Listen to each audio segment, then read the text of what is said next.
আগের দিন এই সেকেন্ড স্ট্যান্ড যেটা অবধি হয়েছিল, এই তাণ্ডবের দুন্দুভিনী নদে, এটা অবধি। তো এখানে যেটা আমরা প্রথমে পেয়েছিলাম, আফ্রিকার একদম সৃষ্টি থেকে কবি বলে আসছেন, মানে একদম ভৌগোলিক ইতিহাস থেকে রাজনৈতিক ইতিহাসের আগে পর্যন্ত, যে আফ্রিকা একটা প্যানজিয়া থেকে আফ্রিকা পৃথক হয়ে সৃষ্টি হলো। আফ্রিকার তারপরে আফ্রিকাকে প্রকৃতিই যেন আফ্রিকার নিজস্ব সম্পদ সৃষ্টি করলো, আফ্রিকাকে ঘিরে দিল, একটা তার বেষ্টনী তৈরি করে দিল, তার পাহারা দিয়ে দিল, তাকে সে বাইরের জগৎ থেকে বিচ্ছিন্ন হলো, সুরক্ষিতও হলো। এরকম একটা পরিস্থিতি রয়েছে। তো সেখানেই এই উদ্ভ্রান্ত আদিম যুগ থেকে দুর্গমের রহস্য সংগ্রহ, আফ্রিকার নিজস্ব নিজেকে চিনছে আফ্রিকা এখনো। এখনো আফ্রিকাকে বহির্জগৎ থেকে আফ্রিকার উপর কোন রকম কোনো ইন্টারফারেন্স আফ্রিকার উপর নেই। তো এরপরে আফ্রিকার রাজনৈতিক ইতিহাস, অর্থাৎ ঊনবিংশ শতক থেকে, যখন থেকে ঔপনিবেশিক শক্তি সমগ্র পৃথিবীতেই নিজেদের প্রভাব বিস্তার করতে শুরু করেছে, সেই সময় আফ্রিকার উপর তাদের কি প্রভাব, সেটাই কবিতাটার পরবর্তী অংশের বক্তব্য। এখানে আসছে: হায় ঘোমটার নিচে অপরিচিত ছিল তোমার মানব রূপ, উপেক্ষার আবিল দৃষ্টিতে। তো এখানে ছায়াবৃতা বলতে কি বোঝানো হয়েছে বল কেউ? দাদা ছায়া ঢাকা, ছায়া আবৃত, চারদিকে আবৃত বিশিষ্ট, মানে তার অন্ধকারে আফ্রিকা ঢেকে আছে, মানে চারিদিকে ঢেকে আছে কোনো ছায়া, এরকম হয়েছে। হ্যাঁ, তো মানে মোট যেটা বলতে চাইছে, আফ্রিকাই হচ্ছে ছায়াবৃতা। এরপরের যে লাইনটা বলেছে কালো ঘোমটার নিচে, তো কালো ঘোমটা এই শব্দটার ব্যবহারের বেশ কয়েকটা কারণ আছে। কি কারণ কেউ বল, দেখি গেস করতে পারিস কিনা। দাদা জঙ্গলটা ঘন, তাই জন্য সূর্যের আলো প্রবেশ করতে পারে না। এটা কারণ, কিন্তু খুব মানে আরো যেটা বললি জঙ্গলটার ক্ষেত্রে সেটা পারফেক্ট, কিন্তু কারণটা এতটা না। আর কেউ?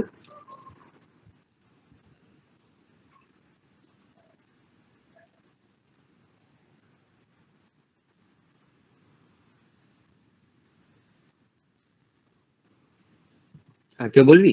দাদা আফ্রিকায় যে বিস্তৃত জঙ্গলটা রয়েছে, সেই জঙ্গলে ঢাকা, আর হচ্ছে যে জঙ্গলের ভিতর দিয়ে সূর্যের আলো প্রবেশ করে না, এটাকে কি বোঝানো হয়েছে?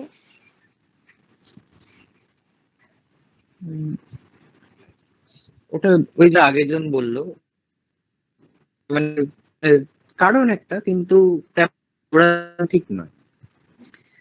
দাদা এতদিন যে আফ্রিকা এটা অনেকভাবে ব্যাখ্যা করতে বল বল।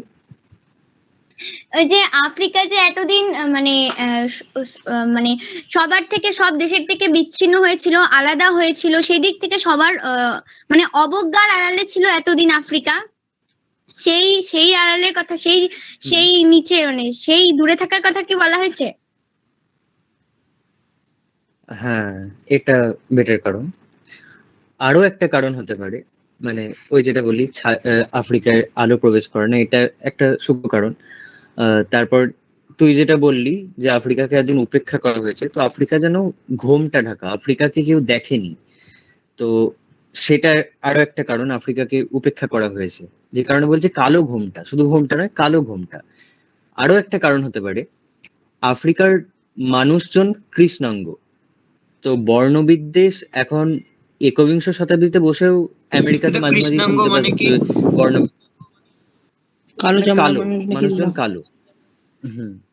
ঠিক আছে। তো এখনো একবিংশ শতাব্দীতেও আমেরিকাতে, ইটালিতে, যারা তোরা ফুটবল দেখলে দেখতে পাবি যে হয়তো কালো চামড়ার কেউ খেলছে, তাকে গ্যালারি থেকে কিছু ভাবে অপমান করা হচ্ছে, থুতু দিয়ে দিচ্ছে, এরকম করে মানে বর্ণবিদ্বেষ এখনো পর্যন্ত রয়েছে। তখন তো আরো বেশি ছিল। তো এটা আর একটা কারণ হতে পারে যে কালো ঘোমটা মানে ওখানকার মানুষদেরকে কালো বলে যেন আরো ইগনোর করে দেওয়া হয়েছিল। আফ্রিকার ছায়াবৃত তো বটেই, আফ্রিকাকে কালো ঘোমটার নিচে রাখা হয়েছিল। আফ্রিকাকে মানে চাইছিল না কেউ, এটা এরকম একটা কারণ হতে পারে। তো কালো ঘোমটার নিচে অপরিচিত ছিল তোমার মানব রূপ, উপেক্ষার আবিল দৃষ্টিতে। আবিল শব্দটার মানে কেউ জানিস? দাদা অবহেলা কি? দাদা ঘোলাটে বা অস্পষ্ট টাইপসের, মানে অস্বচ্ছ টাইপসের কিছু। পুরোপুরি ঠিক না। আর কেউ? দাদা কলুষিত। হ্যাঁ, এটা পারফেক্ট একদম। আবিল মানে দূষিত, কলুষিত। তো সভ্য সমাজ যতই সভ্য হোক, তাদের নজর যেখানে মানে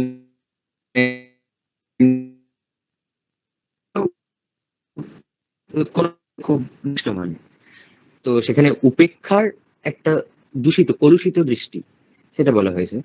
অপরিচিত ছিল তোমার মানব রূপ, তার আগের লাইনটা যেটা। তো মানব রূপটা কি সেটা আমরা আগের দিন দেখেছি, যে আফ্রিকা যেন একটা মানুষই, আমরা তাকে মহাদেশ বলে চিনি, কিন্তু কবি তাকে ব্যাখ্যা করছেন যেভাবে, আফ্রিকা একজন মানবী, একজন মা। তো তাকে প্রকৃতি প্রকৃতি নিজের মতো করে সাজিয়েছে। সেখানে আফ্রিকার যে আমরা রূপ বর্ণনা পেয়েছি, আফ্রিকা নিজেকে চিনছে, জানছে, তো আফ্রিকা যেন একটা মানুষ। তো সেই আফ্রিকার মানুষের মতো যে রূপটা, সেটা এতদিন পরিচিতি পায়ওনি, পরিচিতি দেয়ওনি। তার কারণ কি না, সে ছায়াবৃত, সে কালো ঘোমটার নিচে তার রূপটা ঢাকা রয়েছে উপেক্ষার আবিল দৃষ্টিতে। এলো ওরা লোহার হাত করিনি। ওরা বলতে কারা? দাদা এখানে কি ব্রিটিশদের কথা বলা হয়েছে, অর্থাৎ ইউরোপিয়ানরা? হ্যাঁ, ওরা বলতে এখানে ঔপনিবেশিক শক্তি বা ইউরোপীয় যে সুপার পাওয়ার গুলো, ব্রিটেন, ফ্রান্স, জার্মানি, ইটালি, এগুলো, এরা যারা ঔপনিবেশিক শক্তি যারা ছিল আর কি মেনলি, তাদের কথা বলা হয়েছে। এলো ওরা লোহার হাত কড়ি নিয়ে। তো লোহার হাতকড়ি এখানে একটা মানে সাধারণভাবে তো একটা জানিস যে হাতকড়ি যারা আসামি হয় তাদেরকে পড়ায়। তো সেটা ছাড়াও মানে এখানে আফ্রিকাতে তো কেউ আসামি এরকম হিসেবে আমরা এখনো কিছু দেখতে পাইনি। তাহলে লোহার হাতকড়ি কথাটা বললো কেন? কারণ দাদা ওরা আফ্রিকাকেও নিজেদের কবজায় করতে গেছিল, তাই। হুম হুম আর কেউ বলবি? এটা ঠিক আছে, তুই যেটা বললে ঠিক আছে। কারণ তারা আফ্রিকাকে মানে দখল করতে গেছিল, এরকমই হবে। কে যেটা বলছিস দখল করতে গেছিল, নিজেদের নিজেদের পুরো নিজেদের কবজায় করে নিতে চাইছিল আফ্রিকা। তো আফ্রিকার মানুষজনদের, তো এখানে আরো যেটা বলছি সেটা আরো যদি মানে ইতিহাস ঘাঁটিস দেখি, তো যারা এরকম গরিব শ্রেণীর মানুষ, কৃষ্ণাঙ্গ, এরকম আফ্রিকান যারা, মানে কেন প্রচুর ভূগ্রস্ত একটা মহাদেশ, তো কৃতদাস নিয়ে রাখতো। তো কৃতদাসদের কিরকম ভাবে রাখা হতো, মানে তাদের উপর অত্যাচার, জোর জুলুম, যা বলতো তাই শুনতে হবে, এইসব ব্যাপারগুলো। তো মানে তাদেরকে পশুর মতো আচরণ করা হতো তাদের সাথে। তো তাদেরকে মানে সারাপের মধ্যে করে রাখা হতো, তাদের হাতে পায়ে শিকল দিয়ে বেঁধে রেখে দিল, হাতকড়ি পরিয়ে। তো সেটাই যেন এখানে বলতে চেয়েছে, এর হাতকড়ি নিয়ে আফ্রিকাকে দখল করবে, আফ্রিকার মানুষজনদের নিজেদের আওতায় নেবে, সবটাই যেন ওরা নিয়ে নিতে এসছে। তো সেই জন্য বলছে এলো ওরা লোহার হাতকড়ি নিয়ে। নখ যাদের তীক্ষ্ণ তোমার নেকড়ের চেয়ে। এই লাইনটার মানে কে বলতে পারবি?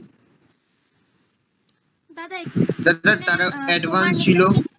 আফ্রিকার নেকড়ের চেয়ে কথা, মানে আফ্রিকায় যেসব নেকড়ে ছিল তাদের থেকেও হচ্ছে তাদের যে নখ, তাদের নখের থেকেও সেই ঔপনিবেশিক শক্তিদের যে নখ সেটা খুবই তীক্ষ্ণ।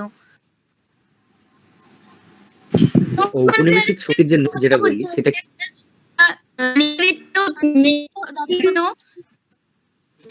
এখানে বোঝানো হয়েছে যে হ্যাঁ মানে আর দাদা এখানে আফ্রিকাকে অত্যাচার করার কথা বলা হয়েছে।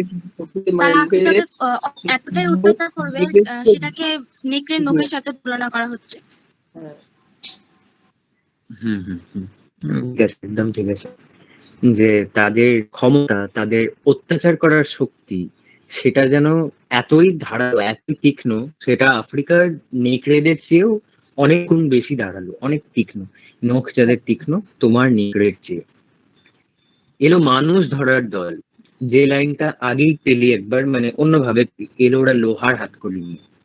তো সেটাই আরো সরলভাবে বলে দিল, এলো মানুষ ধরার দল। ওরা আফ্রিকার মানুষদেরকে নিজেদের, মানে আফ্রিকার মানুষ নয়, ওরা যেন এক একটা জিনিস, ওদেরকে নিজের ইচ্ছা মতো ব্যবহার করবে ওরা। কোনো মনুষ্যত্বের কোনো ব্যাপারই নেই। ওদেরকে কিনবে, বেচবে, যা বলবে তাই করবে, না শুনলে মেরে দেবে। তো মানে তাদের কোনো সম্মান নেই, তাদের কোনো জীবন বলে তাদের কোনো ব্যাপার নেই। ওরা যেমন চায় তেমনটি ওরা নেবে। মানুষ ধরার দল এলো ওরা লোহার হাতকড়ি নিয়ে, নখ যাদের তীক্ষ্ণ তোমার নেকড়ের চেয়ে, এলো মানুষ ধরার দল। গর্বে যারা অন্ধ তোমার সূর্যহারা অরণ্যের চেয়ে। তো এদের গর্বের কারণ কি, আর অন্ধ বলছে কেন?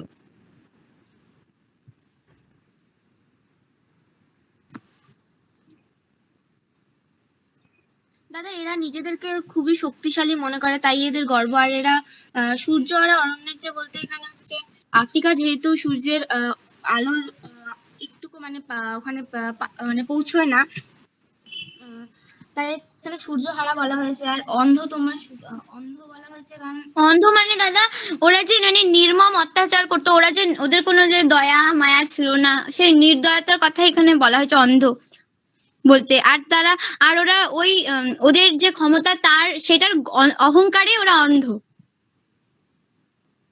হ্যাঁ, দুজনে মোটামুটি ঠিকই বললি। গর্বে যারা অন্ধ তোমার সূর্যহারা অরণ্যের চেয়ে। সূর্যহারা অরণ্য ব্যাপারটা শুরু থেকেই দেখছিস, যে আফ্রিকার ঘন অরণ্য, সেখানে সূর্যের আলো প্রবেশ করতে পারে না। তো সেটাই বলছে সূর্যহারা অরণ্যের চেয়ে।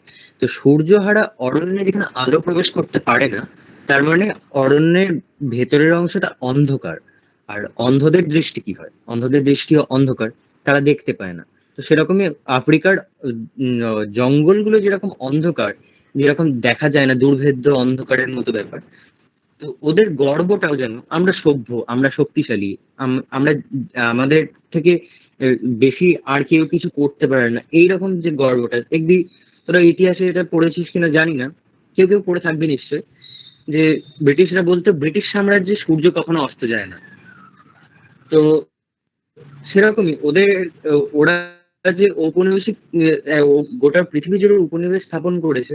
তো এক জায়গায় সূর্য উঠলো জায়গায় তখন হয়তো সূর্যাস্ত চলছে, সেখানে যখন সূর্য উঠছে অন্য জায়গায় সূর্য ডুবে আছে। তো সবসময় যেন ওদের সূর্য কখনো, ওভারঅল ওদের যা উপনিবেশ, তার মধ্যে যেন কখনোই সূর্য ডুবছে না।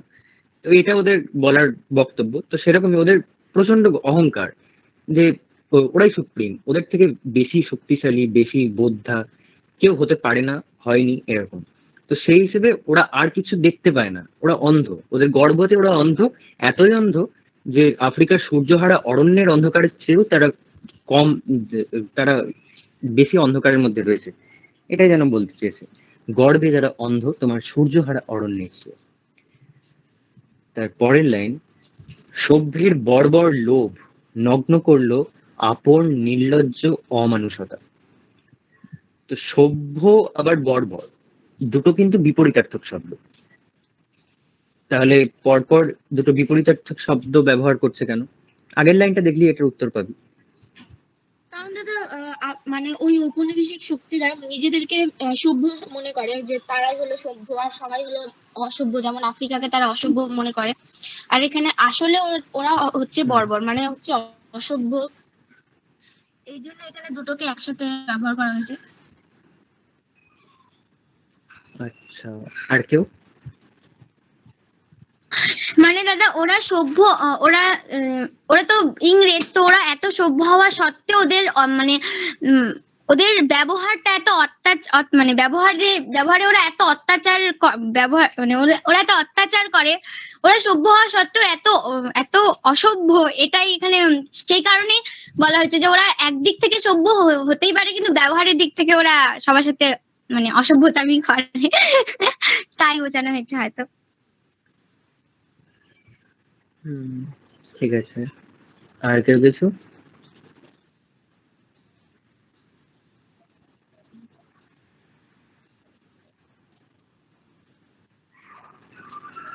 আচ্ছা, বেশ। তো যেটা বললি দুজনে, হ্যাঁ মোটামুটি ঠিকই বললি। সভ্যের বর্বর লোভ। তো তথাকথিত ভাবে ওরা সভ্য, পড়াশোনা জানে, আরো সভ্যতার যা বিকাশ হতে পারে, সায়েন্সের বিকাশ ওদের ঘটেছে, মানুষজন একটা ভালো লাইভলিহুড লিড করে। তো সেই হিসেবে ওরা মানে আপাত দৃষ্টিতে সভ্য, কিন্তু একটা কথা আছে না, স্বভাব যায় না মূলে, ইলোদ যায় না ধুলে।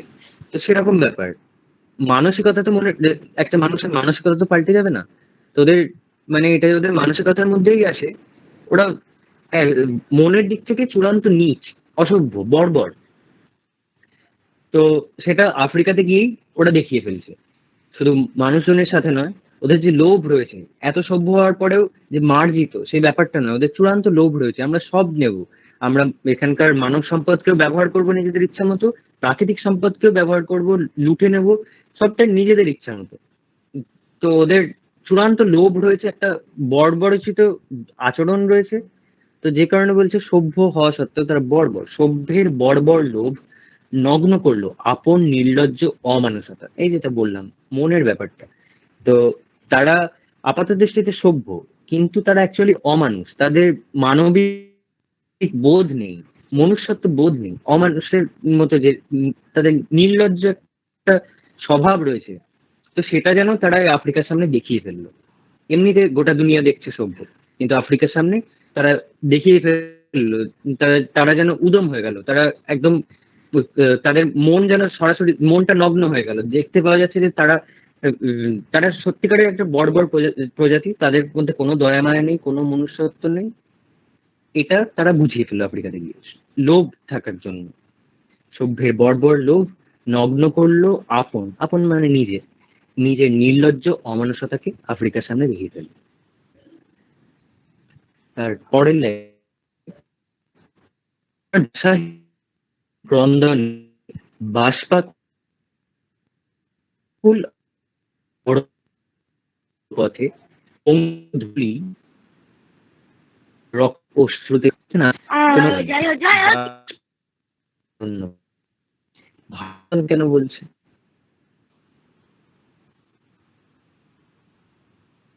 কি বলছিস? আচ্ছা বল, ভাষান্দন।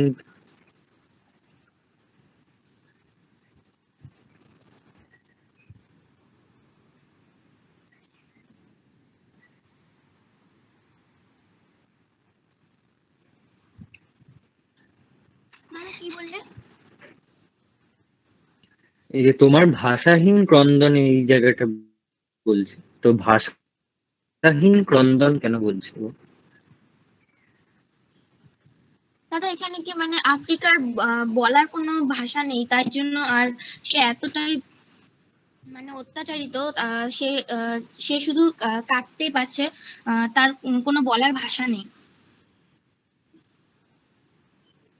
মানে দাদা আফ্রিকা যে তার তার উপরে, আফ্রিকার উপরে যে অত্যাচার করা হচ্ছে, সে তার এই অত্যাচারকে প্রকাশ করতে পারছে না কোনোভাবেই, কারণ সে নির্বাক যেহেতু। আর সেটা সে তার মানে ক্রন্দন মানে তার কান্নাই প্রকাশিত হচ্ছে। অন্য মানে সে কথা দিয়ে বা কাউকে বলে বোঝাতে পারছে না। এটাও ঠিক। আর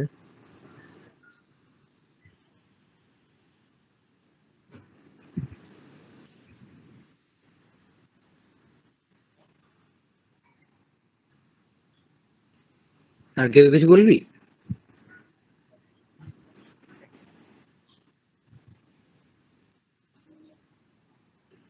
আচ্ছা বেশ, দুজনে ঠিকঠাকই বললি।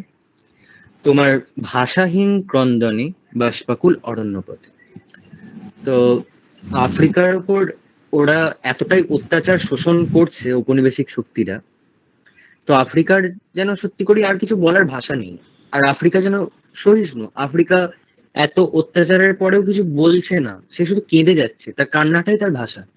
তা কান্না দিয়েই বুঝিয়ে দিচ্ছে তার অবস্থাটা কি, সে তার মনের ভাবটা কি। আফ্রিকার যেন এখানে একটা মানবীর মতো, তো আফ্রিকা সেখানে নিজের ভাষাহীন ক্রন্দনের মাধ্যমে বুঝিয়ে দিচ্ছে যে সে অত্যাচারিত, সে নিপীড়িত, তার মানে সে সুস্থ থাকতে পারছে না, সে কেঁদে ফেলছে।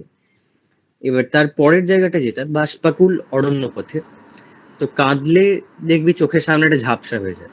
তো সেটাই কিছুটা বলতে চাইছে, বাষ্পাকুল মানে বাষ্পে আকুল, মানে উম, কুয়াশার মধ্যে যেমন ব্যাপারটা হয়, একটু ধোঁয়াটে ধোঁয়াটে ব্যাপার। তো সেটা বলছে বাষ্পাকুল অরণ্য পথে। তো আফ্রিকা পুরোটাই অরণ্য, আফ্রিকাকে একটা মানুষ হিসেবে ভেবে যেটা বলছে, সে আফ্রিকা উম, যে মানব রূপ, সে কাঁদছে, সে কিছু বলতে পারছে না, সে কাঁদছে, এবং তার কান্নাতে অরণ্যপথ যেন বাষ্পাকুল হয়ে রয়েছে। তারপরের লাইন, পঙ্কিল হলো ধূলি তোমার রক্তে অশ্রুতে মিশে। এখানে পঙ্কিল হলো ধূলি, পঙ্কিল শব্দটার মানে নিশ্চয়ই জানিস। কাদা নাকি? না দাদা, কাদা কাদা নাকি দাদা? কাদা মাখা বা হ্যাঁ অপরিষ্কার। হ্যাঁ হ্যাঁ, পাঁক পঙ্ক মানে পাঁক, পঙ্কজ মানে পদ্ম ফুল পাঁকে জন্মেছে, সেরকম পঙ্কিল মানে কাদা কাদা, যে ঠিক। পঙ্কিল হলো ধূলি তোমার রক্তে অশ্রুতে মিশে। এখানে দু রকমই বলা হচ্ছে, আফ্রিকার যে মানব রূপ সেও কাঁদছে, সেটাও যেন বলা হচ্ছে তার অশ্রু। সাথে আফ্রিকার মানব রূপের যে মেন কারণটা, আফ্রিকার মানুষ কাঁদছে, আফ্রিকার মানুষ তাদের কৃতদাস, তাদের উপর যাচ্ছে তাই এরকম মানে অকথ্য অত্যাচার চলছে, শোষণ তো চলছেই, সাথে আফ্রিকার মানুষের উপর অকথ্য অত্যাচার চলছে। তো তোরা ওই যে আবার ইতিহাসে যদি দেখিস যে কৃতদাসদের বলা হলো, মানে তুই রোমান সাম্রাজ্যের কথা দেখিস, ওরা ওদের যারা সম্রাট হতো তারা নিজেদের মনোরঞ্জনের জন্য কৃতদাস যেমন তেমন ভাবে ব্যবহার করতো। ওদের দেখবে রোমের কলোজিয়াম আছে একটা, তো কলোজিয়ামে ওদের সিংহ, তারপর ষাঁড়, এসব নিয়ে ওরা লড়াই টড়াই করতো। লড়াইয়ের কাদের সাথে লড়াই? সিংহের সাথে, সিংহের নয়, একটা সিংহ তাকে হয়তো 15 দিন খেতে দেয়নি, তাকে খাঁচা থেকে ছেড়ে দিল, সঙ্গে একটা কৃতদাসকে নামিয়ে দিল, যুদ্ধ করো, সিংহকে হারাতে পারলে তোমায় পুরস্কার দেবো, আর মরে গেলে মরে যাবে। এরকম এইভাবে ওরা ব্যবহার করতো কৃতদাসদের, এরকমই জীবন। তো আফ্রিকানদের ওরা যেন সেইভাবেই ব্যবহার করছে। আফ্রিকানদের ওই যেটা প্রথমে বললাম, ওদের মানুষ বলে মনেই করে না ওরা, মানে নামেই সভ্য, কিন্তু ওদের মধ্যে কোনো মনুষ্যত্ব নেই। এদেরকে মানুষ বলে মনে করে না, যে প্রাণ আছে সেটাই মনে করে না। তো আফ্রিকার মানুষ কাঁদছে, তারা রক্তাক্ত, তো সেটাই আরেকটু রূপক ধর্মী ভাবে বলছে, তাদের রক্ত চোখের জল সেগুলো যেন আফ্রিকার মাটিতে মিশে যাচ্ছে। আফ্রিকার আফ্রিকার যা কিছু দুঃখ কষ্ট সেগুলো আফ্রিকাতে মিশে আফ্রিকার মাটি কাদা কাদা হয়ে, আফ্রিকার মাটি পঙ্কিল হয়ে রয়েছে, আফ্রিকা সুস্থ নেই। এটা সিগনিফাই করছে ঔপনিবেশিক শক্তি আফ্রিকাকে সুস্থ স্বাভাবিক থাকতে দিচ্ছে না। তারপরের লাইনে যেটা দেখ, দস্যু পায়ের কাঁটা মারা জুতোর তলায় বিভৎস কাদার পিণ্ড চিরচিহ্ন দিয়ে গেল তোমার অপমানিত ইতিহাসে।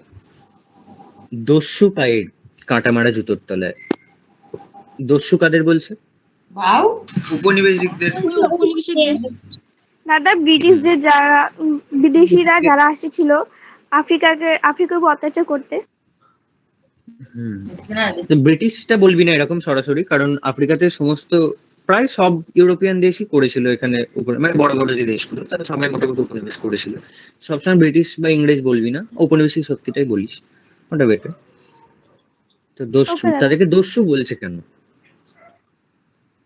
তারা দস্যুর মতো অত্যাচার করতো আফ্রিকার মানুষের ওপর, সেই কারণে।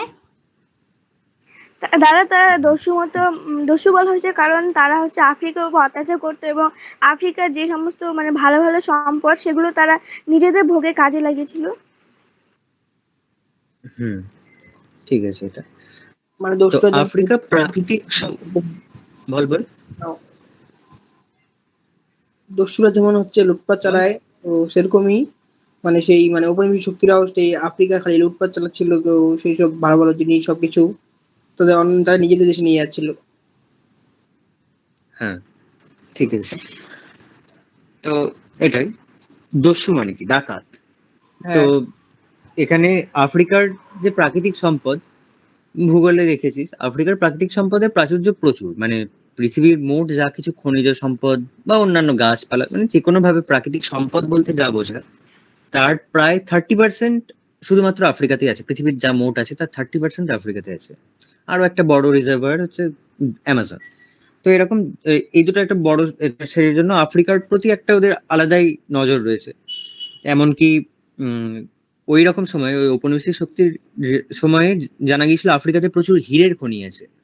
তার আগে পর্যন্ত 1800 কত সাল আমার এক্সাক্ট এই মুহূর্তে মনে পড়ছে না, তার আগে পর্যন্ত পৃথিবীর হীরের খনি বেশিরভাগ ছিল ভারতে।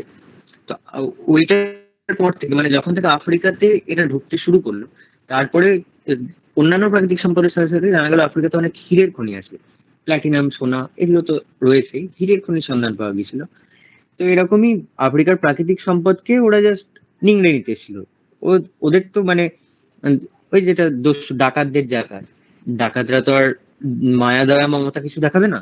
আসবে, সে নেবে, যা পাবে যতটা পাবে পারলে সব নিয়ে চলে যাবে, এটাই ওদের লক্ষ্য যেন। সেই জন্য বলছি দস্যু। দস্যু পায়ের কাঁটা মারা জুতোর তলায়। তো কাঁটা মারা জুতো কেন বলছে? দাদা এই যে ঔপনিবেশিক শক্তিরা যে এসেছিল তারা আফ্রিকার উপর এত অত্যাচার করেছিল যেন তাদের জুতোগুলো কাটা মানে জুতোর মধ্যে যেন কাটা রয়েছে, আফ্রিকাকে অনেকটা মানে ক্ষতিগ্রস্ত করেছিল।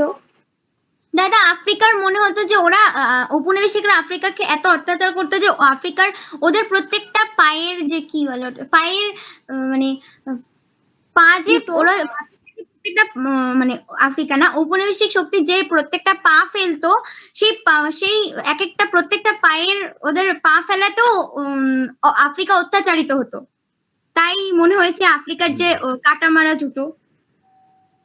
হ্যাঁ, তো এটা এটা ভালো বললি, এটা এসেছে বললি যে প্রত্যেকটা ওদের পা ফেলাতেই যেন আফ্রিকা অত্যাচারিত হচ্ছে। এটা বেশ সুন্দর বললি। তো দস্যু পায়ের কাঁটা মারা জুতোর তলায়। তো জুতোর তলায় এই কথাটার ব্যবহার করার একটা কারণ রয়েছে, কারণ ওরা এখানে কাউকে মানে সবটাই আমরাই রাজা, আমরাই সবকিছু, I am the Almighty, I am the supreme, এরকম একটা ব্যাপার নিয়ে ওরা এসছে। তো ওরা সবকিছুকে যেন পায়ের তলায় রাখে। পায়ের তলায় রাখা বলতে আমরা যেটা বুঝি, মানে সবকিছুকে তাচ্ছিল্য ভাবে দেখে, সবকিছু আমার বশে রয়েছে, এই যে কৃতদাসের মতো ব্যাপার, এগুলো সবকিছু যেন ওদের পায়ের তলায় রয়েছে। আর ওদের পায়ের তলায় কি রয়েছে না, কাঁটা লাগানো রয়েছে। ওদের পায়ের জুতোর তলায় রয়েছে কাঁটা লাগানো রয়েছে। কাঁটা লাগানো মানে ক্ষত বিক্ষত হবে।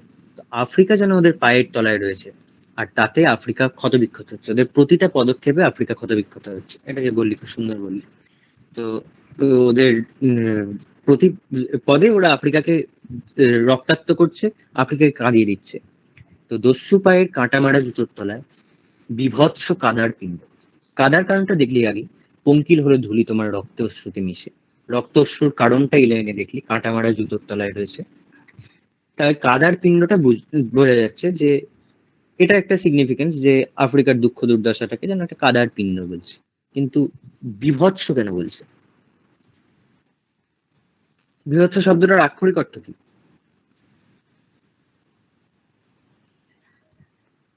বিভৎস মানে অনেক বড়, এটাই। না, বড় নয়, বিভৎস মানে কুৎসিত। বিভৎস মানে কি বিশ্রী ধরনের?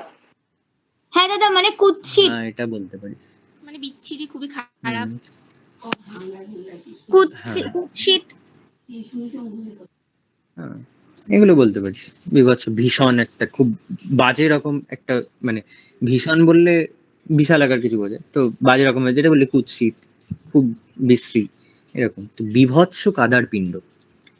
তো আফ্রিকার দুঃখ দুর্দশা নিয়ে যে আফ্রিকার এখন রয়েছে, তো সেটা ওদের জুতোর তলায় রক্তাক্ত হতে হতে একটা কাদার পিণ্ড ওদের জুতোর তলায় যেন কাদার পিণ্ড হয়ে গেছে।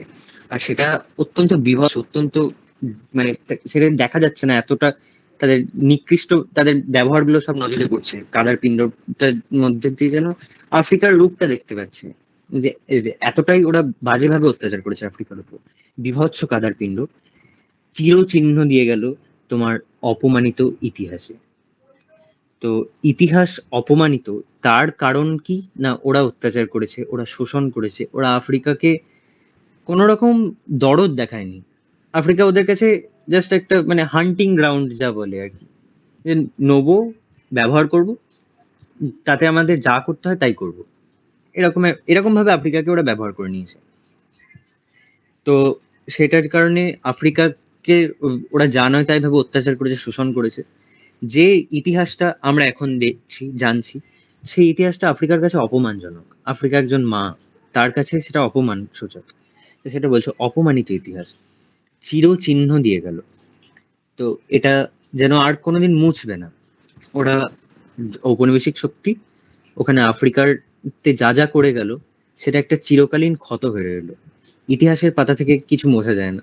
ইতিহাসকে কিছু মানে তুই ইতিহাসের বই পুড়িয়ে ফেললি, ইতিহাস মিথ্যে হয়ে যায় না। তো সেরকম ব্যাপার, চিরচিহ্ন দিয়ে গেল। তার আগের লাইনের সাথে মিল দেখলে কিছুটা দেখতে পাবি, যে কাদা হয়েছে, মানে এটা রূপক ধর্মী ভাবে ভাবতে পারিস। কাদা হয়েছে, তার উপর ওরা জুতো পরে হাঁটছে, যে কারণে কাদার পিণ্ড হচ্ছে। আর ওই কাঁটা মারা জুতোর কারণে যেন আফ্রিকার মাটিতে ওরা ছাপ তৈরি করছে।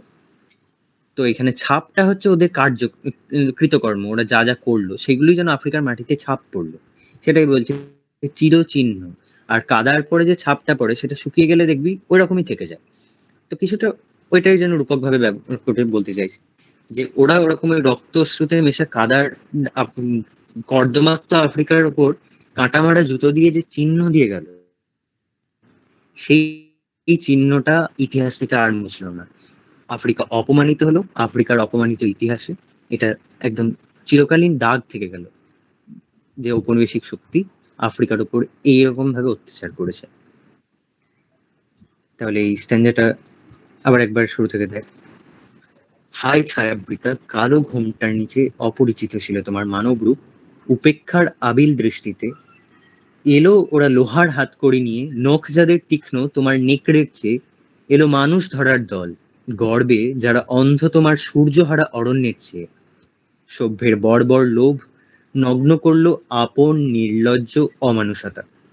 তোমার ভাষাহীন ক্রন্দনে বাষ্পাকুল অরণ্য পথে পঙ্কিল হলো ধূলি তোমার রক্তে অশ্রুতে মিশে। দস্যু পায়ের কাঁটা মারা জুতোর তলায় বিভৎস কাদার পিণ্ড চিরচিহ্ন দিয়ে গেল তোমার অপমানিত ইতিহাসে। এটার মধ্যে কারুর কোনো লাইনে ডাউট হলে জিজ্ঞেস কর।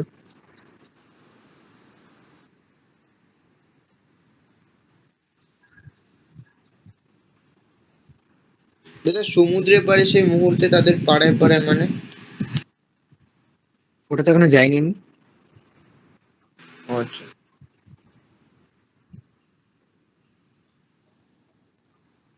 এই জায়গাটা থেকে বলি, হাই ছায়াবৃতা থেকে অপমানিত ইতিহাসে এই পর্যন্ত। দাদা, বল। নগ্ন কথাটার একদম সঠিক একটা সঠিক মানেটা কি হবে? উলঙ্গ।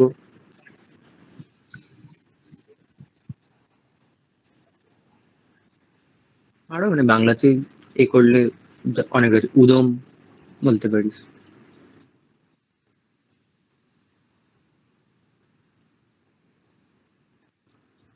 মানে যার কোনো আব্রু নেই এরকম। আর কার কিছু?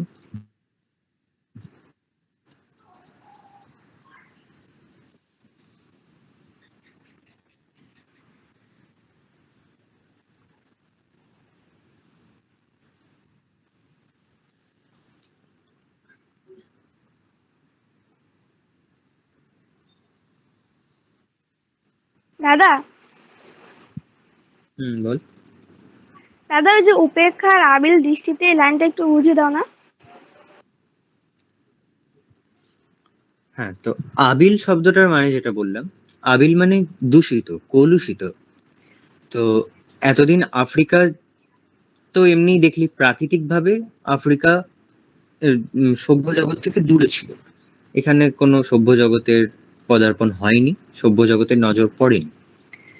তো সেই হিসেবে আর কিছুটা যেন সভ্য জগতে ওদের উপেক্ষা করে গিয়েছিল, আফ্রিকার দুর্গমতার জন্যই হোক, আফ্রিকার আহ, প্রাকৃতিক এই যে মানে একটা বন্ধুর পরিবেশ, যে সেখানে যাওয়াটা অত সোজা নয়, বা আফ্রিকার মানুষজন তাদের তাদেরকে যেন ওরা একটা অচ্ছুত করে রেখেছে, এরকম একটা ব্যাপার ছিল। তো সেটা যেন একটা সভ্য সমাজের একটা দূষিত দৃষ্টি, একটা খারাপ নজর। তো সেই কারণে ওরা উপেক্ষা করে গেছে আফ্রিকাকে চিরকাল, উপেক্ষার আবিল দৃষ্টিতে।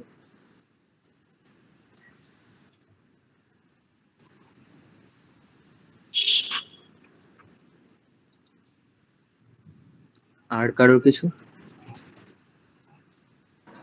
দাদা, সভ্যের বর্বর লোক, দাদা এই লাইনটা বুঝিয়ে দাও না। আচ্ছা, তো ইউরোপিয়ানরা বা ঔপনিবেশিক শক্তি যারা, তারা তথাকথিতভাবে সভ্য, বাকি পৃথিবীর থেকে অনেক এগিয়ে, ফার্স্ট ওয়ার্ল্ড কান্ট্রি ওদের বলে, আমরা থার্ড ওয়ার্ল্ড কান্ট্রি ভারতবর্ষ। তো সেরকমই ওরা সবার চেয়ে যেন আগে রয়েছে, আধুনিক জিনিসপত্র রয়েছে ওদের, আচার আচরণ, চালচলন সবই যেন সভ্য, অনেক তথাকথিতভাবে সভ্য। কিন্তু ওরা লোভী, মারাত্মক লোভী, ওদের সবই যেন চায়। আফ্রিকার মধ্যে প্রাকৃতিক সম্পদ রয়েছে, মানব সম্পদকে ব্যবহার করে ওরা সেই প্রাকৃতিক সম্পদকে নিয়ে আসতে পারবে, ওদেরকে যা নয় তাই করতে পারবে, কৃতদাস বানাতে পারবে। সবটাই যেন ওরা নিজেদের একটা সুযোগ হিসেবে দেখছে, কোনো মনুষ্যত্ব বলে ওদের মধ্যে কিছু ব্যাপার নেই। তো ওদের ওই যে মানসিক দিক থেকে যে লোভটা, সেটা যেন বর্বর, খুব বাজে, একটা নোংরা ব্যাপার। তো সেটাই ওদের যে বর্বর লোভটা, সেটা ওরা দেখিয়ে ফেললো তথাকথিতভাবে সভ্য। কিন্তু আফ্রিকার সামনে ওদের ওই একটা বর্বর জঘন্য যে একটা লোভ ওদের মনের মধ্যে পোষা রয়েছে, সেটা যেন আফ্রিকার সামনে ওরা দেখিয়ে ফেললো। ওকে দাদা। আর কারোর কিছু? দাদা, লাইনটাতে আছে সূর্যহারা অরণ্যের চেয়ে আফ্রিকাকে বোঝানো হয়েছে এই লাইনটাতে।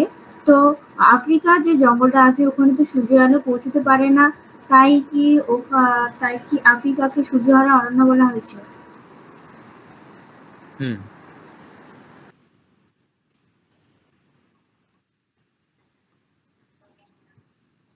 আর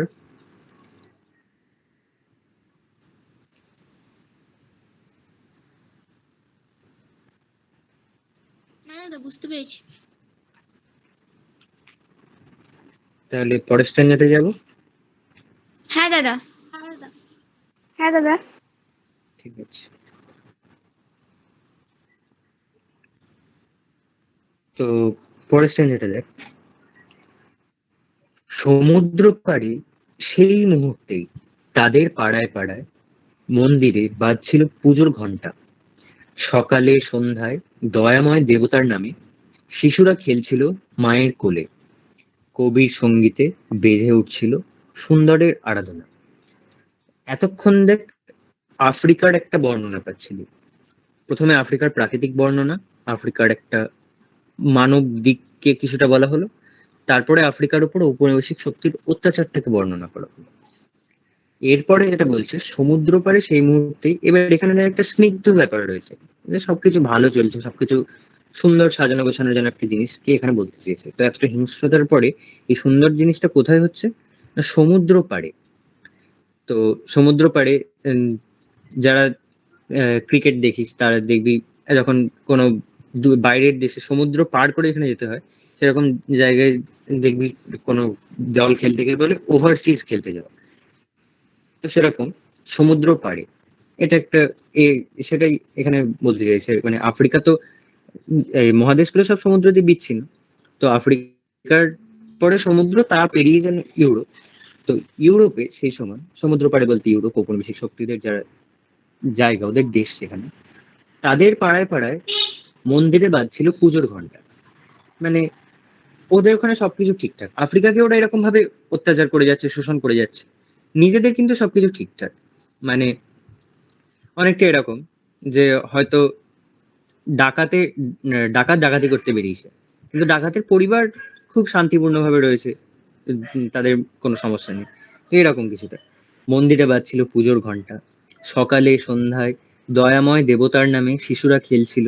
আচ্ছা, পুজোর ঘন্টা বাজছিল সকালে সন্ধ্যায় দয়াময় দেবতার নামে, তো ওখানে ভগবানের আরাধনা চলছে, ওদের কোনো চাঞ্চল্য নেই, ওরা ধীর স্থির রয়েছে, ওদের কোনো সমস্যা নেই ওখানে। তখন শিশুরা খেলছিল মায়ের কোলে, এটা একটা সিগনিফিকেন্স যে বাচ্চারা মায়ের কোলে শান্তভাবে সুন্দরভাবে খেলতে পারছে, মানে পরিবেশ খুব সুন্দর রয়েছে, তো ওদের ওখানে কোনো রকম সমস্যা নেই, এটাই এই প্যারাগ্রাফটি বোঝাচ্ছে। কবির সঙ্গীতে বেজে উঠেছিল সুন্দরের আরাধনা। তো কবি কবি বা লেখক এদের যা কাজ, এদের কাজ কি না, সমসাময়িক যা কিছু চলছে সেটা তাদের লেখনীতে তুলে ধরা।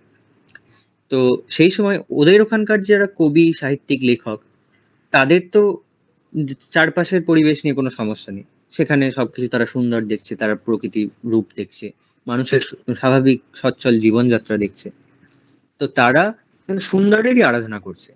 তাদের লেখাতে কোনো এরকম উম, রক্ত অশ্রুর কথা নেই, তাদের লেখাতে কোনো অত্যাচারের কথা নেই, তারা সুন্দরের আরাধনা করছে। তো সবকিছু মিলিয়ে ইউরোপ শান্তিপূর্ণ রয়েছে।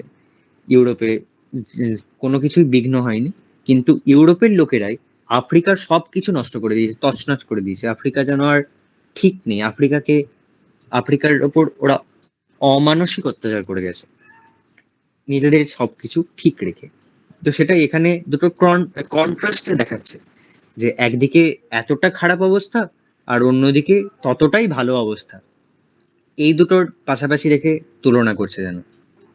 সমুদ্র পাড়ে সেই মুহূর্তেই, একই সাথে সেই মুহূর্তে ওই জন্য বলছে, সেই মুহূর্তেই তাদের পাড়ায় পাড়ায় মন্দিরে বাজছিল পুজোর ঘন্টা সকালে সন্ধে দয়াময় দেবতার নামে, শিশুরা খেলছিল মায়ের দাদা, কোলে। বল। মানে এখানে কবি হচ্ছে আফ্রিকাকেও তুলনা করেছে, সঙ্গে যে ওই যে ইউরোপীয় দেশগুলো ওগুলোকেও তুলনা করেছে একসঙ্গে। হ্যাঁ, দুটোর বৈপরীত্যটা। হ্যাঁ বল। দাদা, এটা কি আফ্রিকারই মানে আফ্রিকারই দুটো রূপের কথা বলেছে, একটা অশান্ত রূপ, একটা শান্ত রূপ। না আফ্রিকাকে না, ওই যে প্রথমে, না না না, প্রথমেই যে বলে দিল সমুদ্র পাড়ে, ওভারসিজ ওদের নিজেদের দেশে ইউরোপে। ও আচ্ছা, দুটো দেশ, দাদা দুটো মানে আলাদা দুটো দেশ। যারা বল। হচ্ছে যে আফ্রিকার উপর অত্যাচার চালাচ্ছিল, মানে তাদের দেশের কথা বলা হয়েছে তো। হ্যাঁ হ্যাঁ, সমুদ্র পাড়ে সেই মুহূর্তেই যা- এটাই এই প্যারাগ্রাফ, এটাই এটাই বলতে চাইছে। তারপর শেষ স্ট্যান্ডার এটা, আজ যখন পশ্চিম দিগন্তে, এবার এটার কনক্লুশনে আসছে। মানে প্রথমে একদম শুরুতে আমরা আফ্রিকার সৃষ্টি রহস্য জানলাম, তারপর আফ্রিকার প্রাকৃতিক বৈচিত্র্য জেনেছি, আফ্রিকার মানব রূপকে দেখেছি, আফ্রিকার উপর ঔপনিবেশিক শক্তি কিভাবে ঢুকলো, অত্যাচার করলো, তার ফলে আফ্রিকার অবস্থা কি হলো দেখলাম। সেই একই সময়ে ইউরোপ কিভাবে রয়েছে সেটা দেখলাম। তার পরবর্তীকালে এই যে সবকিছু হয়ে গেল, তার পরবর্তীকালে যেটা হচ্ছে সেটা এই শেষ ট্যাঞ্জাটায় সেটা বলছে। আজ যখন পশ্চিম দিগন্তে প্রদোষকাল ঝঞ্ঝা বাতাসের ঊর্ধ্বশ্বাস, এই জায়গাটা আজ বলতে কোন সময়টাকে বলেছে এক্স্যাক্টলি কেউ বলতে পারবি? দাদা, এটা কি হচ্ছে আধুনিক যুগকে বোঝানো হয়েছে? হ্যাঁ, পুরোটাই আধুনিক যুগেরই কথা, ঊনবিংশ শতাব্দীর প্রাচীন কাল নয়। এক্স্যাক্টলি কোন সময়টা মানে একদম সাল ধরে বলতে পারবি কেউ?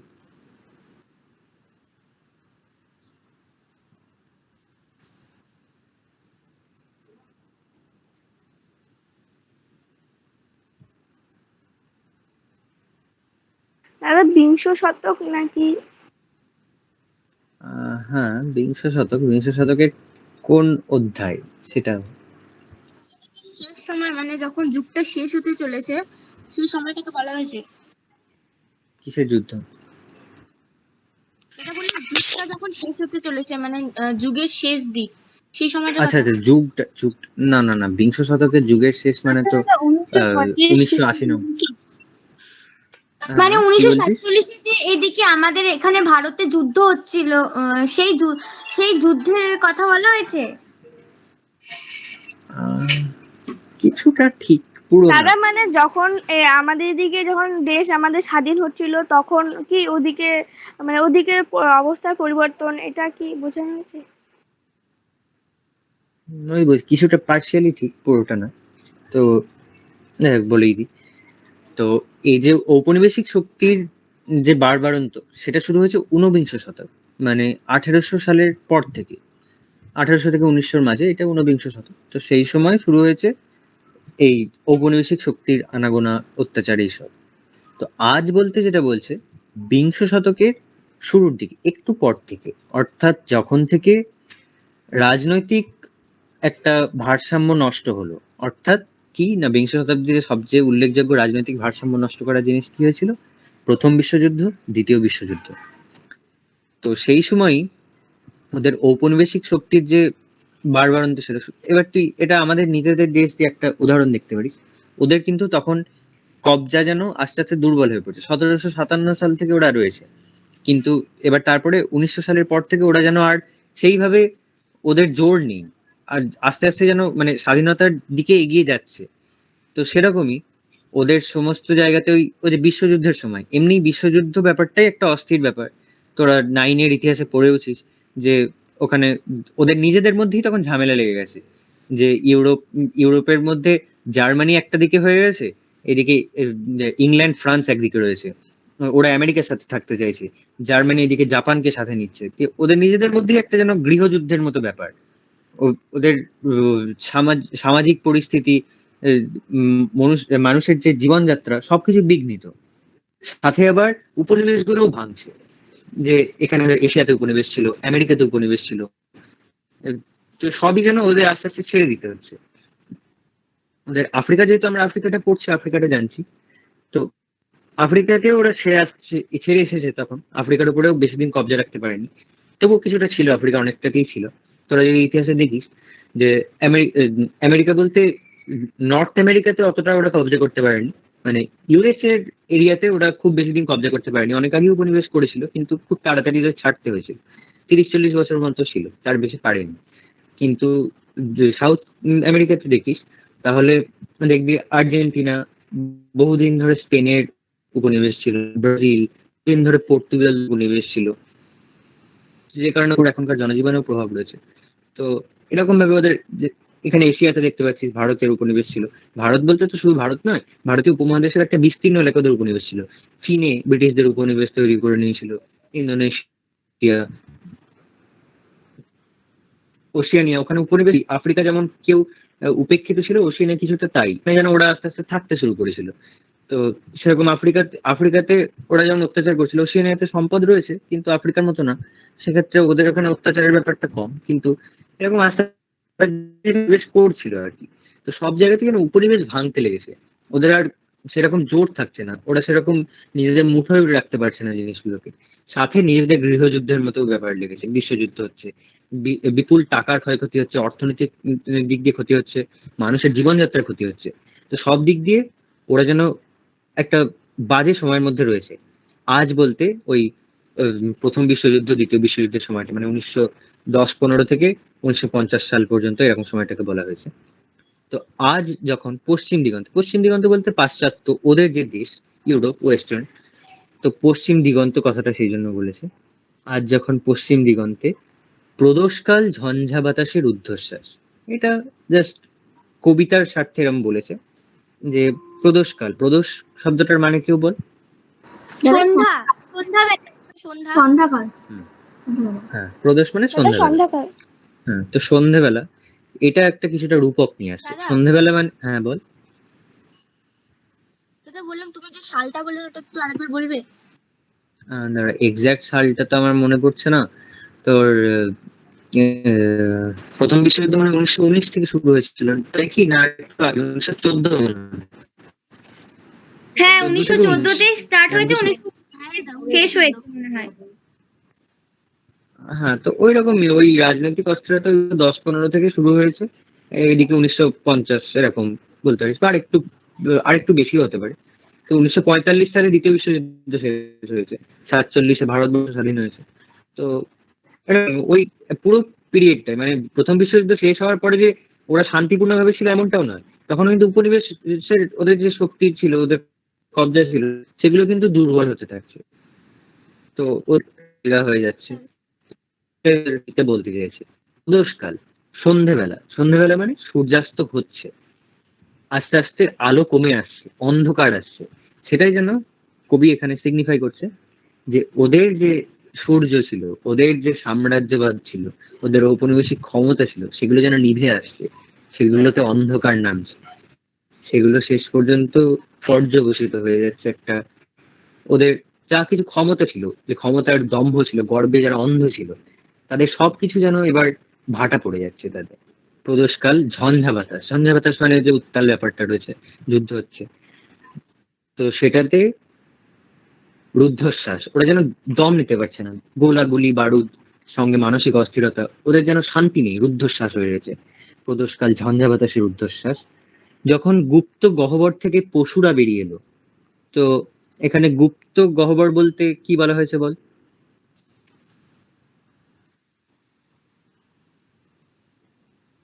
দাদা গহ্বর মানে তো গর্ত, আর গুপ্ত মানে যেটা লুকোনো রয়েছে কি? মানে গোপন দাদা এখানটা এটা তো লুকোনো লুকোনো গহ্বর বা গোপন গুহা থেকে। এটা তো আক্ষরিক অর্থ হলো, কিন্তু এটা রূপক ধর্মী ভাবে ব্যবহার হয়েছে, তো এটার কবিতার ক্ষেত্রে এটার কি অর্থ হতে পারে বল? লোক।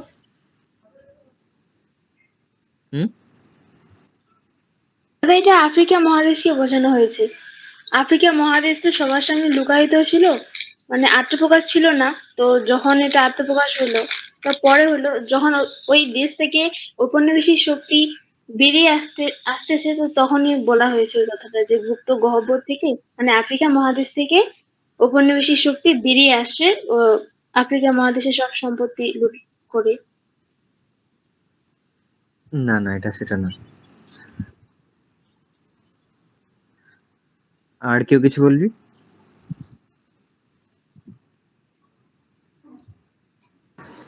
দাদা সন্ধ্যা নামলে যেমন ভাবে পশুরা কোনো গর্তের ভিতরে ঢুকে পড়ে, তো তেমন ভাবেই আফ্রিকার মানুষরা ঔপনিবেশিকদের যা শক্তি ছিল তাদের অত্যাচারের হাত থেকে বাঁচার জন্য যে গুপ্ত গহ্বর মানে লুকায়িত একটা জায়গা, সেখানে তারা ঢুকে পড়ে।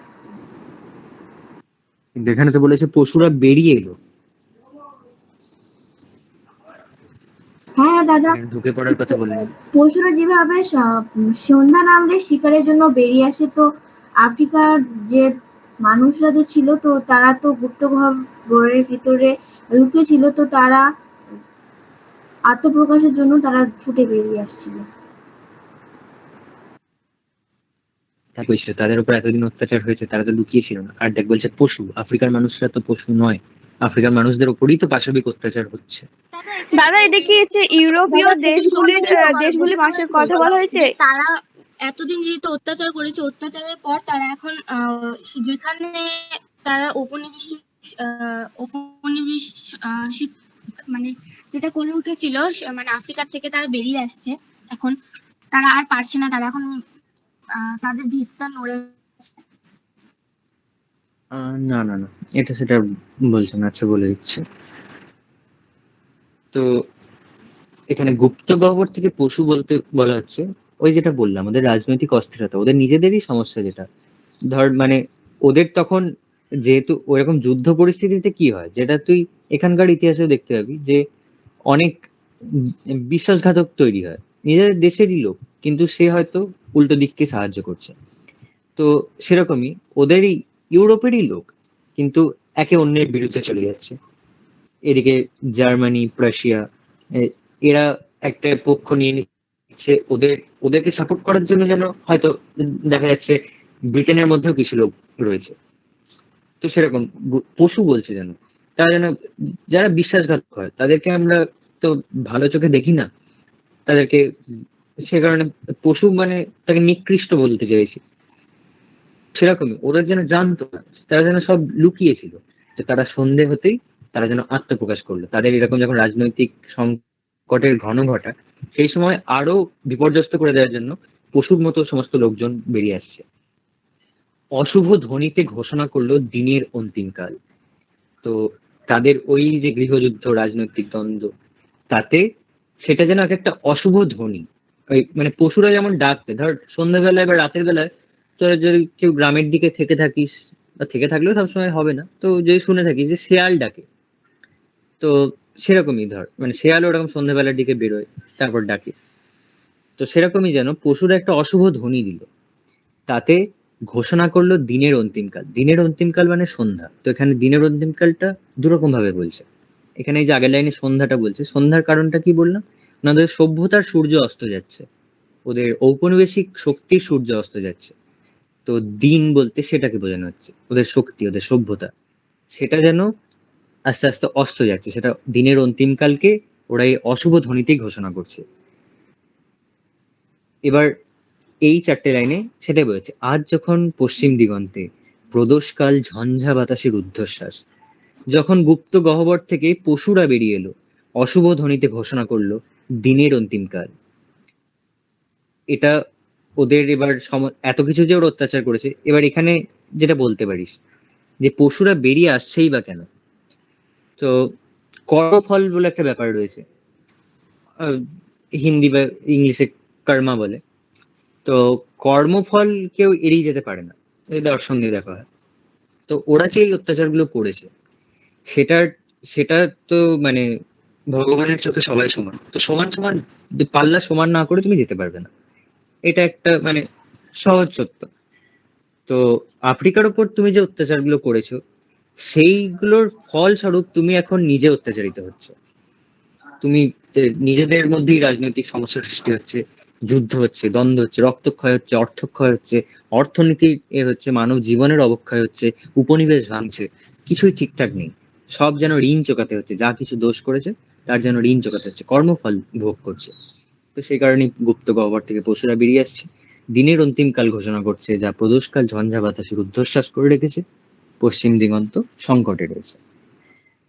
তারপরে যেটা আসছে, এসো যুগান্তের কবি, আসন্ন সন্ধ্যার শেষ রশ্মিপাতে দাঁড়াও এই মানহারা মানবীর দ্বারে, বলো ক্ষমা করো, হিংস্র প্রলাপের মধ্যে সেই হোক তোমার সভ্যতার শেষ পুণ্যবাণী।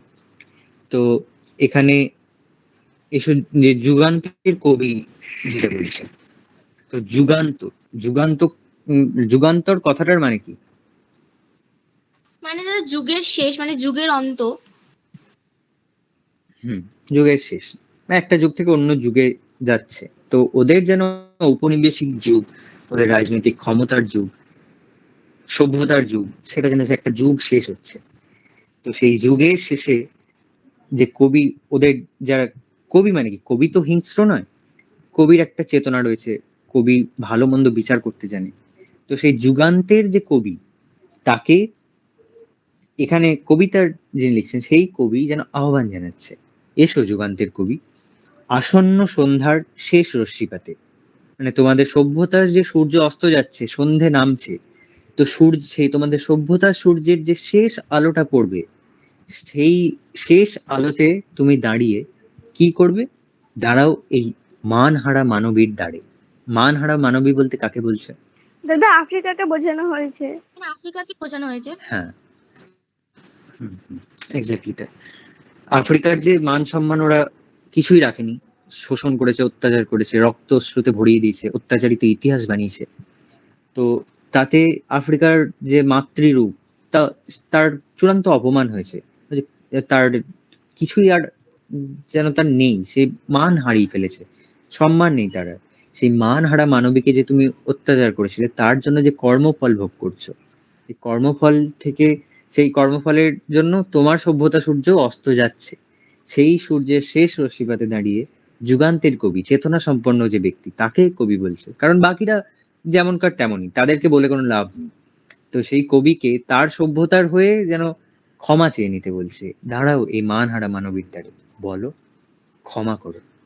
যে এই এত অপরাধ করেছি, এত শোষণ করেছি, এত অত্যাচার করেছি, সবকিছুর জন্য তুমি ক্ষমা চেয়ে নাও, যাতে তোমার সভ্যতা নিশ্চিহ্ন না হয়ে যায়, তুমি টিকে থাকতে পারো, তোমার এই অস্থিরতা শেষ হয়, তোমার এই যে সন্ধে নামছে আবার যেন তোমার দিন শুরু হতে পারে।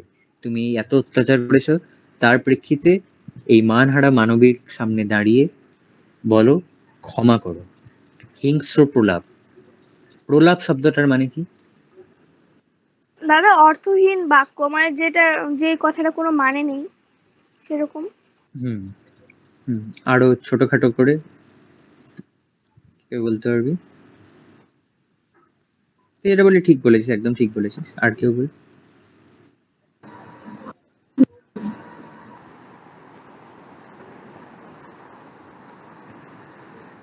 দাদা আবোল তাবোল কথা দাদা ইশারায় কথা বলা।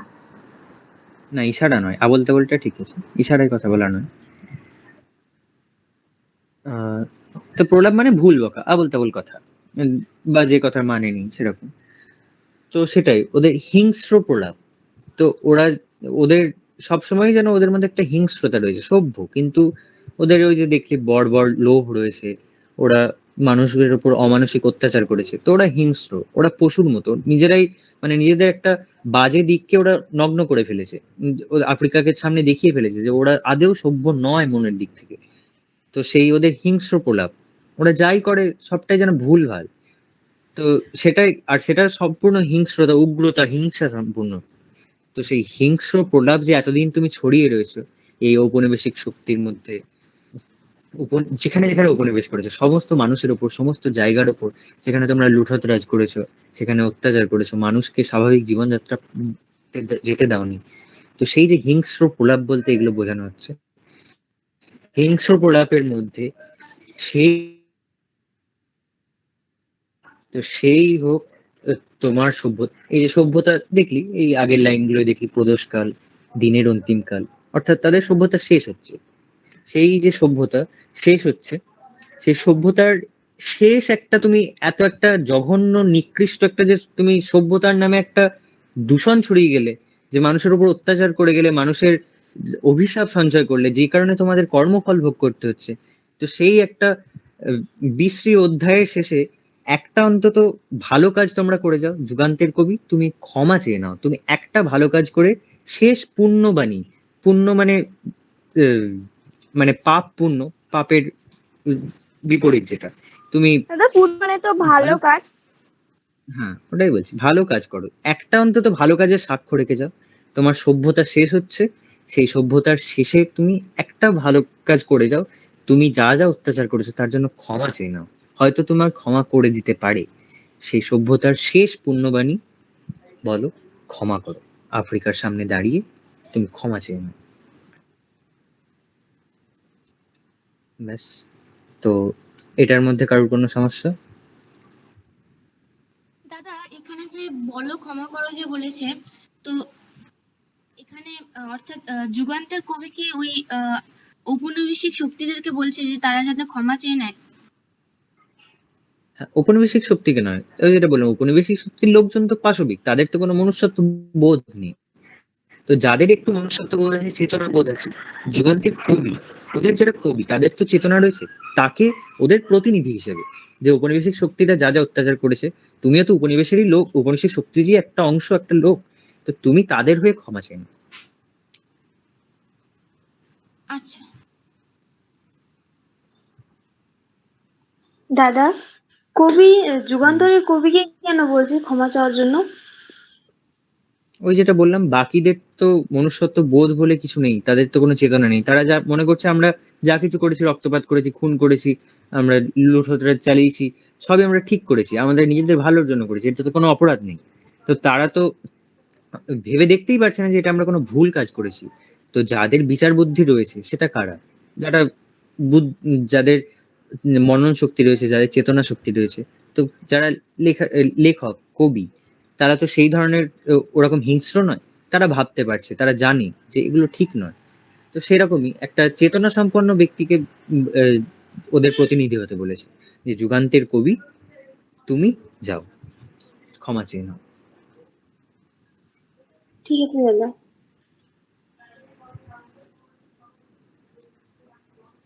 আর কিছু?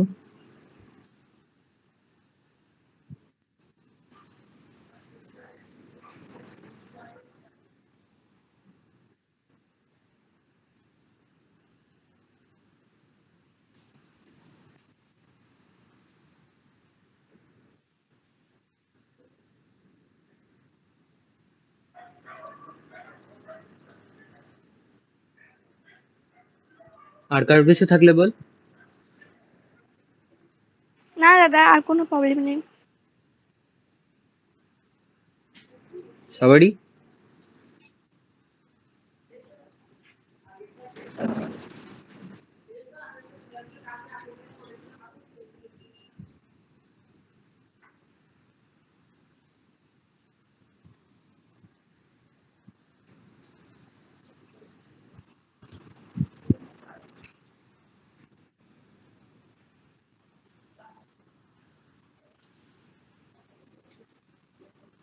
তাহলে আর কার কোনো সমস্যা নেই তো? আচ্ছা বেশ।